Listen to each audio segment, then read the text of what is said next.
Shubor nakaslem jong nongsan hima.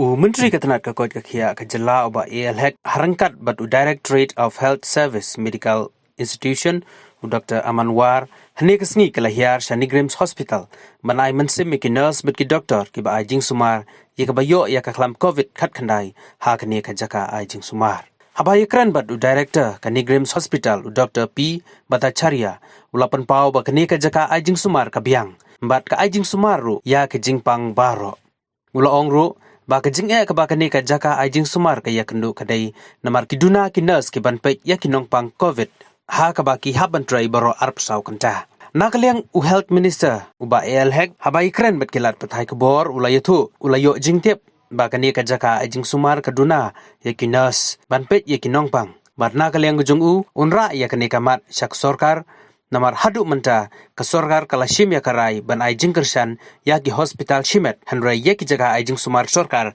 kimpat shim kano karai nagleng jong ke sorkar kan sai kren halor kan ni kapang bat kin sa shim ya karai kumno ban ajing rap ya ki jaga ajing sumar jong ke sorkar. Our first priority. I should not have a reverse discrimination that rich people will not treat. No. Everybody, when they get ill, money has no difference. But the poorest of the poor must get the same care that others who can afford can get. So we will definitely strive that people will be helped at every point. So the testing is still continuing? Yes, sir. Yes, sir. Yes, the vaccine? Yes, sir. Vaccines are going on. In fact, sir, one other thing that I think I am talking to you, we are trying to complete our RCC by December. Regional Cancer Center. And so, yes, sir. So now the LNT engineers, sir, we have vaccinated all of them because we don't want them falling ill. They continuously working and they are interacting with us all the time. So, sir, they stay in Vishnupur. So we have requested that, sir, they be permitted. I think it is a lockdown area or something, but I don't know. But we have requested we send the vehicle. The list is there. They have been vaccinated. If you can, sir, please use your good officers so that they can come and continue to work. Because if doctors are coming, but this team of engineers, they are our main. What we have to only those people who are already there in the construction site. They have a camp in the construction site. No, but sir, these are qualified engineers. They don't stay at the camp. Okay. If they need any kind of symptoms, sir, we bring them by bus. It's a designated bus that brings them. that's fine. That is fine. So we will pass it through them also each and every. Sir, but you have to be certified from. Sir, we have already certified. Okay, that is fine. And through teleconsultation, they will be continuously monitored that, okay, you need to come in or you stay home. Or you take this, you take a steam inhalation, you will be better. Yes, do this type of breathing exercise, you will do well. So this will help to reduce the load on the hospital. So we also have from the state government a home isolation team. They are visiting in all the homes. Okay, they bring the isolation kits. Have the pulsometer, they have the vitamin, they have the mask, they have the medicine, all of it there in the kit. They are visiting home to home with our home isolation teams. We are responding to anybody and everybody in whatever form they contact us. Sir, if somebody calls us even on a WhatsApp phone, if they call us on a mobile phone, if they call us through our software, the video desktop or eSanjeevani or NIC software, we are responding to all types of calls, not saying that you can call only on this. Because poor people somehow, and not only that, in the villages, in the rural areas, network is poor. The most they can get is a phone number, phone call. Their phone may be very simple. They cannot even make a net-based call. So we are responding to every type of call so that nobody is left out. We have to see it is not only surgery that saves the patient. Whether the chemotherapy, whether the radiotherapy is combined. Now, if they cannot go for radiotherapy now, and I do the surgery, a major surgery, that may not be very beneficial. When we do it before, number one. Number two is serious patients, major advanced cancer. If you operate, many of them are going to actually need post-operative ventilator support.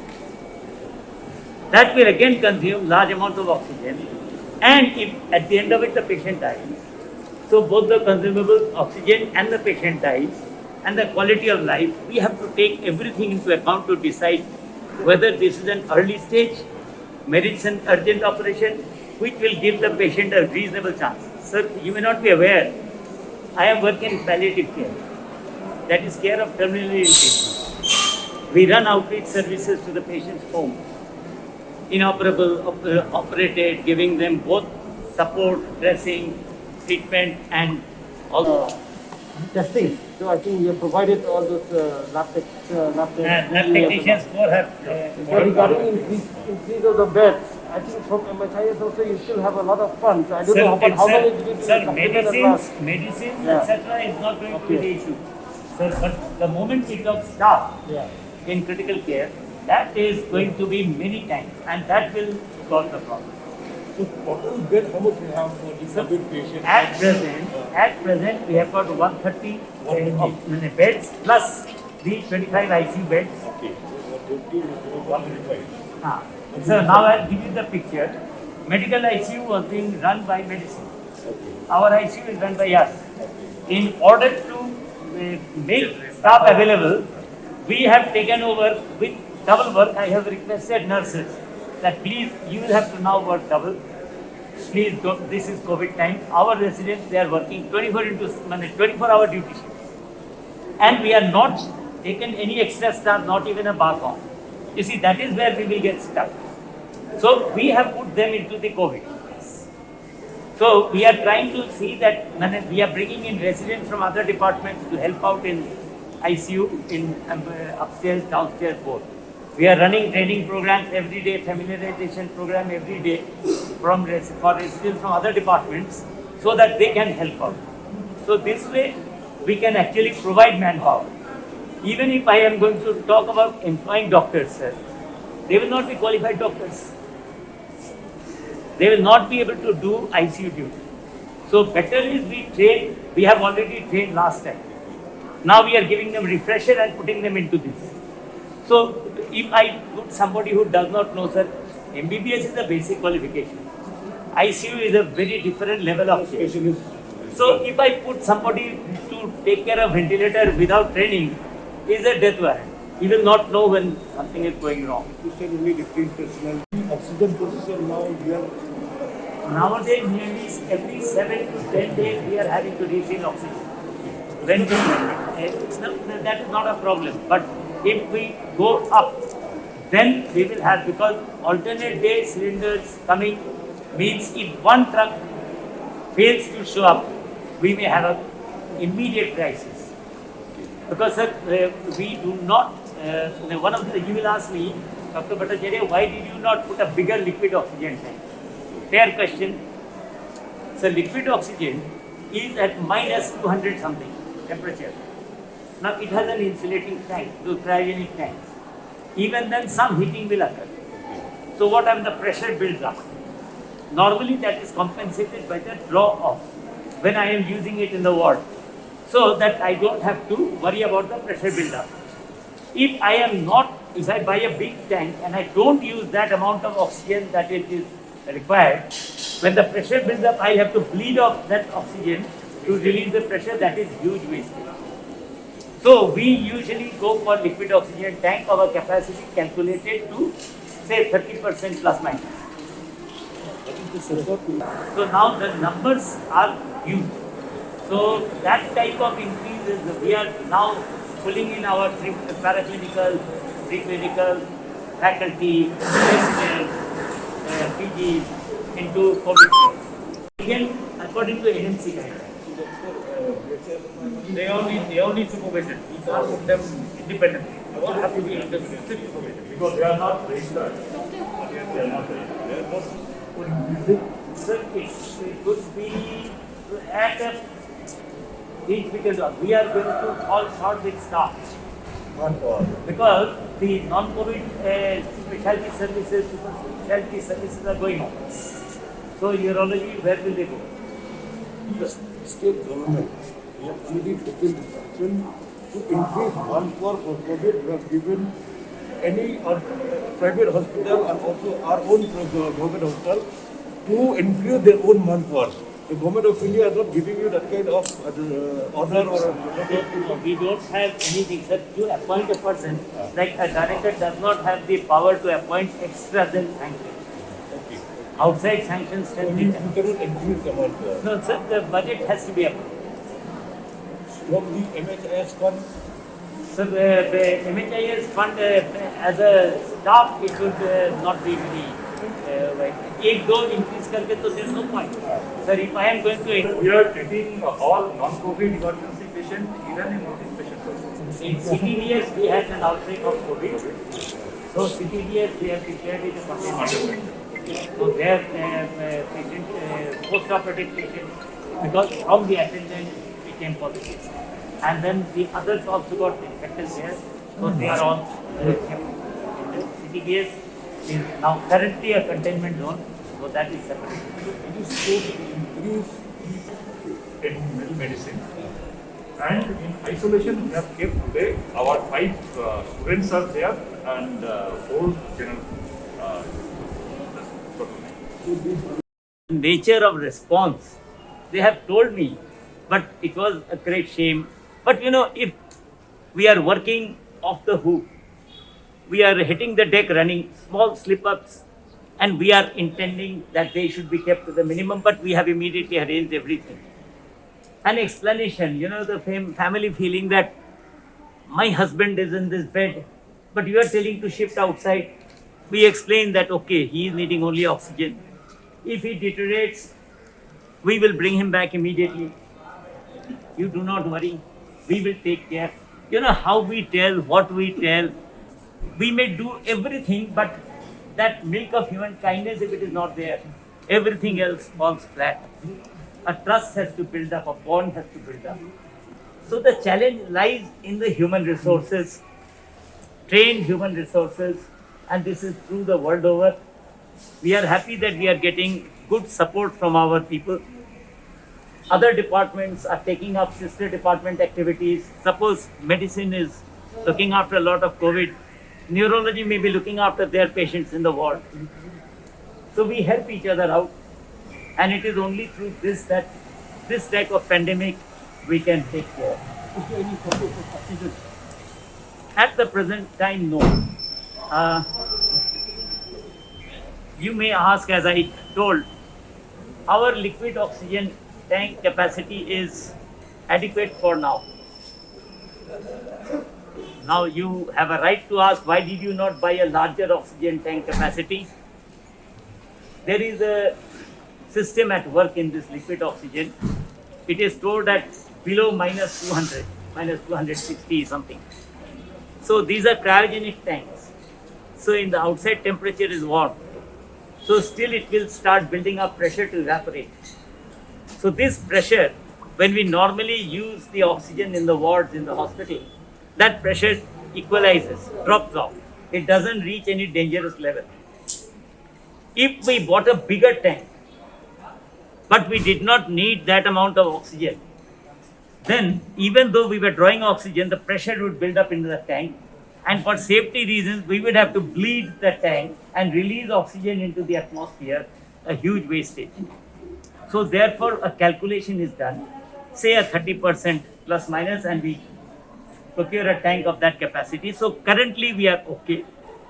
We have got an oxygen concentrator through which we are filling up tanks also.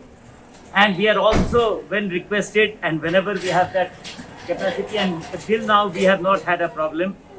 When people are having a problem from other hospitals, we are filling it up.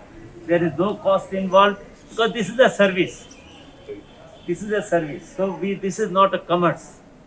So is that we are running COVID and non-COVID together. And there the human resources, that is the doctors, nurses, ward boys, everything is split down the line. So the same type of services continuing, but number of people less. These are challenges for which we had been preparing last time.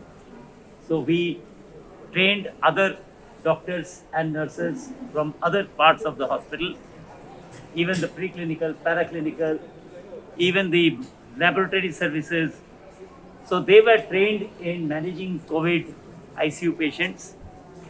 And when this came up, we have called upon their services, given them refresher training, and now they are working with us. We need people, to maintain communication with the relations, wanting to know what is happening to my patient.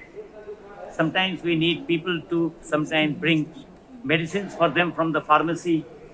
We don't want to send the attendants of the COVID patients because they may be weak, they may also be becoming COVID affected. So we are getting other staff. So we are calling upon our staff from administrative section, final year MBBS students, fourth year MBBS students, interns. So they are all coming together so that the services can be given. The challenges in providing expanded ICU care lies not in the equipment. Equipment we have more than 70, 77 ventilators. Some more maybe we will be getting. It is the people running them. Once you put a person in the ICU, we had one situation when, while in the rush of people being admitted and treated, one patient, we forgot to order meal for her. The wonderful thing is that lady was not angry with me. In the morning, I have personally gone to see. She says, "Doctor, I think they forgot to give my meal." Out of which nearly 17, 15 patients are on ventilator. And in cardiac surgery, one post-operative patient became COVID positive later on because possibly the attendant brought it in, and that led to some exposure. So COVID, cardiac surgery ICU is now a containment zone. Doctor, is there any reservation for the ICU? Like you already booked the bed? No. Because you already heard that news. Okay, no. This is the government hospital. But we are there to extend our services to the best of our ability. Most important thing when people get COVID is not whether this room has got quality furniture. It is whether I have got quality care. So, even if it's a VVIP, the person will be looking for the best quality medical care, whether the ventilator management is good, whether the infection control is good, whether the nutrition is good. So the strategies for COVID are most important. So there is the ICU, there is no special ICU. But we will always try to take care of people. We are already having 25 patients in our routine ICU, in the original ICU. There is no question of the difference between the VIP and the ordinary patients. All will be treated equally.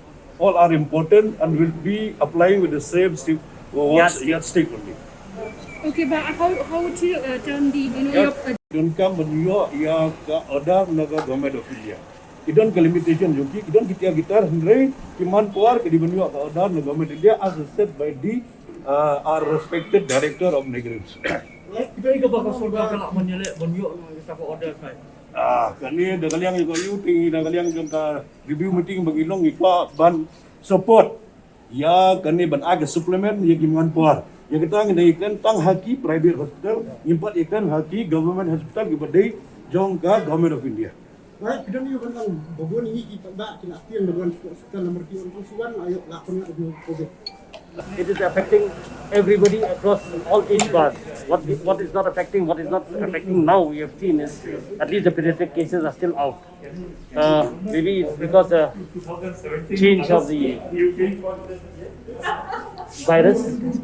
There's a mutant virus out here. Maybe it is that, I'm not saying it, but the only thing is that the virulence of this virus is high, and that is why there are many who are getting hospitals. But one thing, I will tell one thing here. We are concentrating only on the number of new cases, active cases all this time.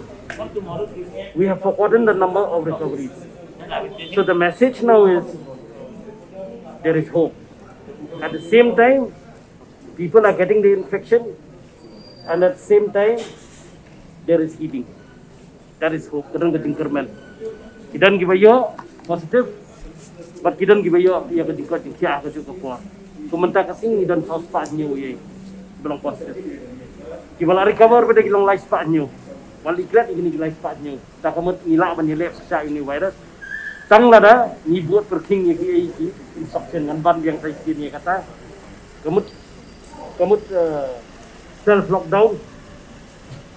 The most important thing, stay at home, let this go, and then we will see after 10 days what happens. Sir, in your doctor, in your earlier response, you had given that we're expecting by next week it will drop the cases. Yeah. Isn't it too soon and to? See, with the lockdown in place from the government, and I have advised also self-lockdown, if we follow that, next week there will be a dip. How much If dip? we don't follow, then you will see that there will be a surge again. How much dip are we looking at? Because right now it's 400 above. So how much are we looking at by next week? That will depend on how much the people follow the instructions of the government. How much the people go for that self-discipline and self-lockdown. It will depend on that. The more you stay at home, you don't mix, the more it will come down. And has more health workers like nurses and all come forward to volunteer, or are we like? Is there? No, there are so many nurses who have come forward. There are many lab technicians who have come forward. We are appointing them. We have many health workers also who have turned out to be positive in their fight against this COVID.